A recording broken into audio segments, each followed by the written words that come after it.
喺香港最常見嘅腸胃問題咧，包括呢個腸易激綜合症啊、乳糖不耐症啊、腸胃炎同埋便秘等等咧，有好多人咧都會掉以輕心㗎，唔去理會或者治療佢。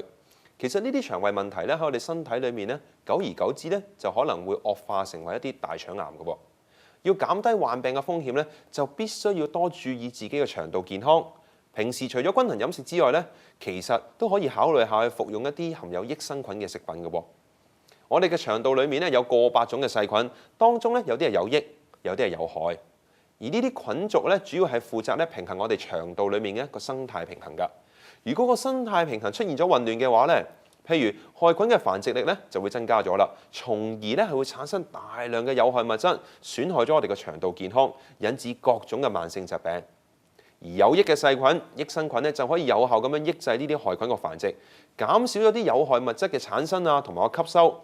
促進咗呢啲物質嘅排泄喎。調翻轉，所以一個人整體嘅腸道健康咧係好取決於佢條腸裡面咧有幾多益生菌㗎。咁但係點樣先可以平衡到呢啲益生菌嘅生態呢？嗱，根據香港中文大學嘅營養研究中心指出咧，想你個腸道健康啲咧，其實可以攝取多啲益生菌㗎，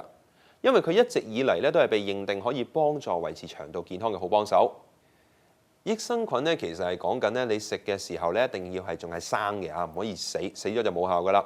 而仲要食得有足夠嘅份量，咁咧先可以對人咧產生一個有益嘅作用。佢除咗可以有效咁樣抑制咧腸裡面嘅害菌之外咧，亦都可以令我哋腸道咧恢復翻個正常嘅酸鹼值，舒緩一啲腸道不適嘅症狀。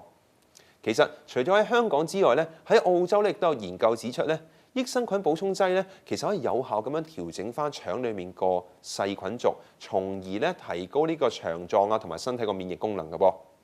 另外喺2010年嘅1月28日咧，亦都有一項最新嘅研究刊登咗，就係關於呢啲益生菌咧點樣對一啲輻射嘅疾病啊有啲咩正面嘅影響。研究已經證實咗啦，益生菌咧能夠有效咁減少患上呢個腸易激綜合症嘅人個風險，同埋咧防止咧一啲病人做完一個腸臟手術之後咧個腸裡面會有過多害菌嘅繁殖，可以抑制咗呢個情況嘅發生嘅喎。與此同時咧，益生菌咧仲可以有效咁樣預防咧腸裡面有一啲太多嘅脂多糖類嘅生產，因為咧呢一類咁嘅有害物質咧可以咧會引致一啲炎症㗎，咁所以如果你抑制到佢咧，可以減輕一啲腸臟發炎嘅機會。另外，益生菌咧仲可以防止一啲病原體嘅移位，繼而咧增加咗我哋個免疫能力㗎。喺過去，我哋同大家分享過一啲益生菌，其中一隻咧叫做芽孢乳酸桿菌，咁啊講咗好多一啲有關佢嘅好嘅研究。但係咧有啲觀眾就來電啦，佢就發現咧市面上咧有一啲地方有啲產品咧會將呢一隻菌咧譯做另一個名，叫做凝結芽孢桿菌。咁其實咧芽孢乳酸桿菌同埋凝結芽孢桿菌，佢哋係屬於同一種類嘅益生菌嚟嘅。